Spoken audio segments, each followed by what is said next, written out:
আমাদের বাবা মারা আমাদের জন্য অনেক কেয়ার করে, কিন্তু এই কেয়ারটা অনেক সময় একটু অতিরিক্ত হয়ে যায়। এমন একটা পর্যায়ে চলে যায় যেখানে আমাদের সারাক্ষণ একটা নজরদারির মধ্যে রাখে, এবং এই ধরনের প্যারেন্টদেরকে আমরা সাধারণত ওভার প্রোটেক্টিভ বলে থাকি। বাট এদেরকে ডিসক্রাইব করার জন্য আপনার আরেকটা মজার ইডিয়ম আছে, আর এই মজার ইডিয়মটা ট্রাস্ট মি, এটা আমি নিজে বানায় বলতেছি না আন্দাজে, এটা হচ্ছে হেলিকপ্টার প্যারেন্টস। সো হেলিকপ্টার যে টার্মটা আপনারা জানেন, হেলিকপ্টার প্যারেন্টস, এটার মানে বেসিক্যালি এই যে বাবা মারা অতিরিক্ত নজরদারি করে। ধরেন আপনার বয়স 20, 21, 22 হয়ে গেছে, তাও তাদের খোঁজ নিতে হবে যে কই যাচ্ছিস, কি করতেছিস, কার সাথে ঘোরাফেরা করতেছিস।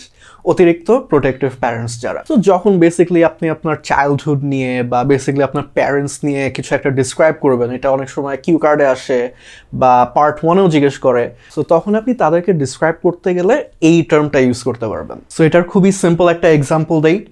In our society, helicopter parents are quite common, especially when it comes to academic decisions. So আপনি কি বলতে চাচ্ছেন যে আমাদের যে একাডেমিক ডিসিশনগুলো দিয়ে দেয়, যে সায়েন্স পড়বো নাকি কমার্স পড়বো, ভার্সিটিতে কি সাবজেক্ট নিব, পাবলিক নাকি প্রাইভেট, এই সব জায়গায় হচ্ছে আমাদের বাপ মায়ের একদম স্ট্রং, খুবই অথরিটেরিয়ান একটা ডিসিশন নেওয়ার ক্ষমতা থাকে। সো এই ইডিয়মটা যদি আপনি ক্লিয়ারলি বুঝে থাকেন, তাহলে আপনি এটাতে একটা সেন্টেন্স বানানোর চেষ্টা করেন এবং এই ভিডিওর নিচে সেটা কমেন্ট করেন, সেটা আমি পরে রিভিউ করে দিব।